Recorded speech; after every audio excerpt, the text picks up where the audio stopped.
Hello, welcome back again sa ating sharing for bread of God. In the name of the Father, and to the Son, to the Holy Spirit. Amen. Lord, nagpapasalamat ako sa iyo sa mga grasya na ibinigay mo sa akin, sa mga bagay na iyong ipinagkaloob sa akin, sa aking pag-uunawa, sa aking kaugalian. Lord, nagpapasalamat ako sa iyo, Lord, na binigyan mo ako ng kaugalian na mahinahon.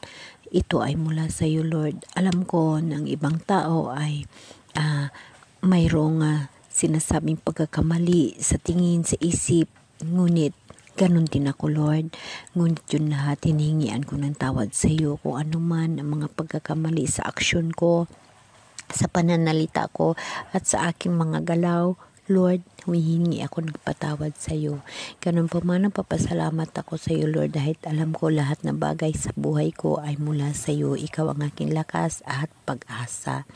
Lord, maraming salamat sa araw na ito na binigay mo sa akin, na makapanaliksik ako sa mga dapat kong maunawaan sa Temple of Community. Amen.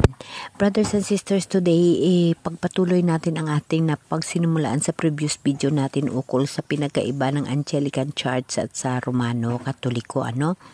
So, unahin natin ang pamumuno ng Anglican Church, simbahan Anglicano, at ang Catholic Church, simbahan Katoliko, ay nagkaiba dahil sa mga historical, doctrinal at ecclesiastical na mga kadahilanan. Narito ang mga pangunahing pagkakaiba sa pamumuno ng dalawang simbahan. Pinagmula ng pamumuno, Catholic Church, ang simbahan ng Katoliko ay naniniwala na ang pamumuno nito ay nagmula kay Jesus Christ na nagbigay ng primasiya kay St. Peter o Pablo sa ibang salin, bilang unang papa. Ayon ito sa Mateo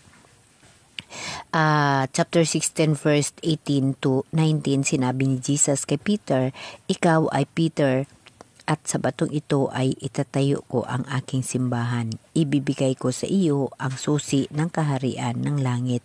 Ang mga Katoliko ay naniniwala na ang mga papa, Pan-Fifth, ay mga kahalili ni St. Peter at may otoridad sa buong simbahang Katoliko.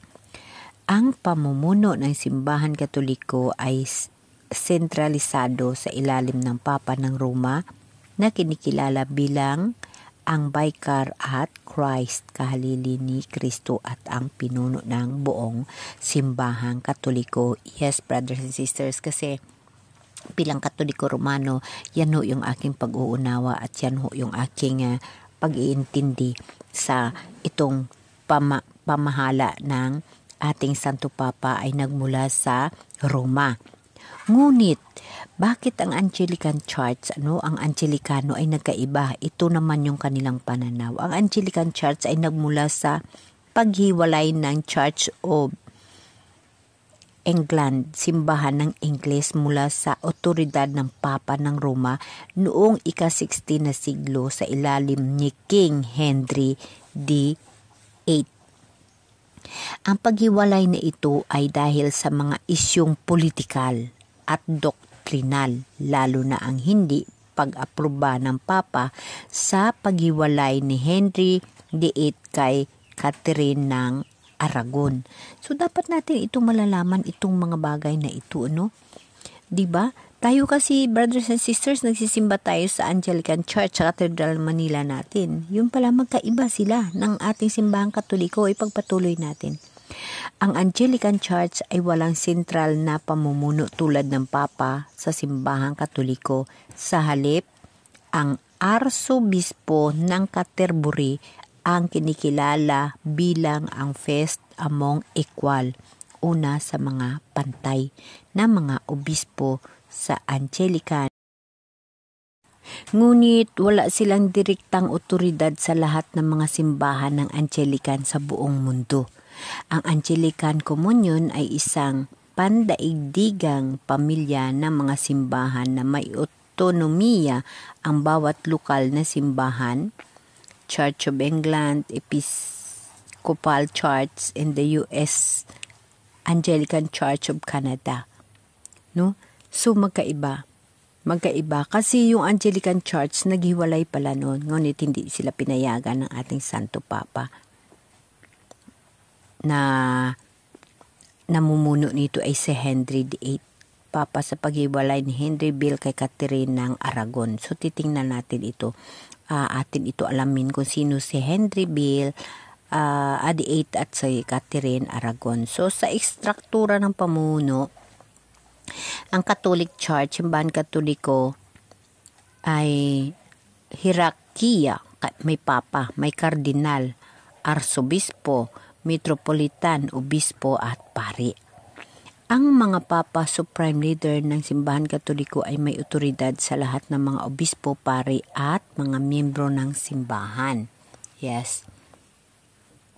Ang mga obispo ay may direktang otoridad sa kanilang mga dioceses at nakapaloob sa ilalim ng otoridad ng Papa. Ang Curia Romana, ang sentral na pamahalaan ng simbahan Katoliko na tumutulong sa Papa sa pamahala ng simbahan. Samantala ang Anglican Church, komunyon pambansang probinsyal na simbahan, diocese, parokya, ang arsobispo ng Canterbury ang pinuno ng Anglican Komunyon. Ngunit wala silang direktang kapangyarihan sa mga lokal na simbahan. Siya ay isang simbolo ng pagkakaisa at nangungunang obispo sa mga Anglican. Ang bawat pambansang simbahan, Church of England, Episcopal Church ay may sariling pamamahala at otominiya. Ang mga obispo ay namumuno sa kanilang mga dioceses at ang mga pari ay namumuno sa mga parokya. Ang Anglican Consultative Council, ACC, ang pangunahing katawan ng kumakatawan sa mga miyembro ng Anglican Communion, ngunit wala itong legislative power. No? Otoridad at doktrina. Simbahan ng Katoliko. Ang simbahan Katoliko ay paniniwala sa Papa, sa papal infallibility, hindi pagkakamali ng Papa. Kapag ang Papa ay nagsalita ex cathedra mula sa luklukan ng otoridad tungkol sa mga usaping panampalataya at moral, ang kanyang mga pahayag ay tinuturing na walang mali. Ang desisyon ng Papa at ng mga konsilyo ekonomikal, konsilyo ng Trent Vatican II, ay may malong otoridad sa mga turo at pamahala ng simbahang Katoliko. Ang Anglican Church ay hindi kinikilala ang otoridad ng Papa at walang doktrina na papal infallibility. Ang mga turo ng Anglican Church ay batay sa banal na kasulatan, Bible, tradisyon at dahilan. Ayon sa Three-Legged Stool,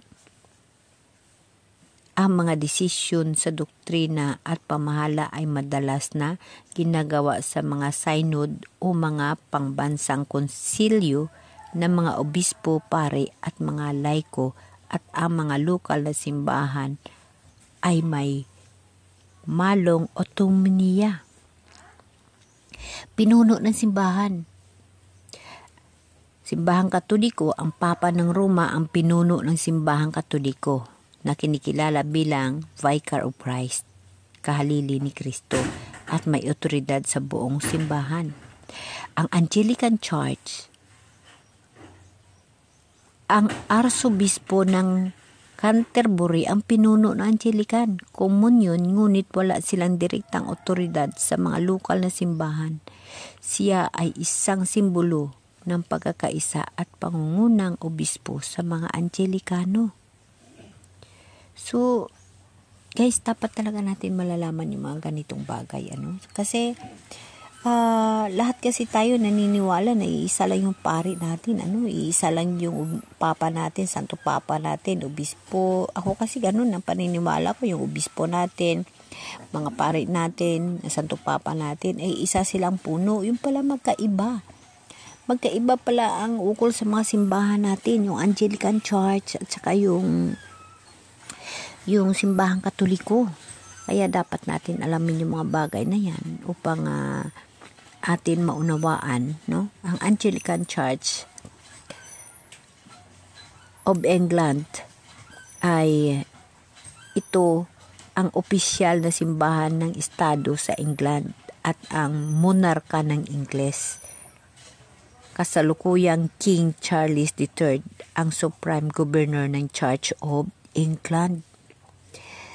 Iba, sa ibang bansa, ang mga Anglican Church ay karaniwang hindi direktang konektado sa estado at may otonomiya sa pamahala.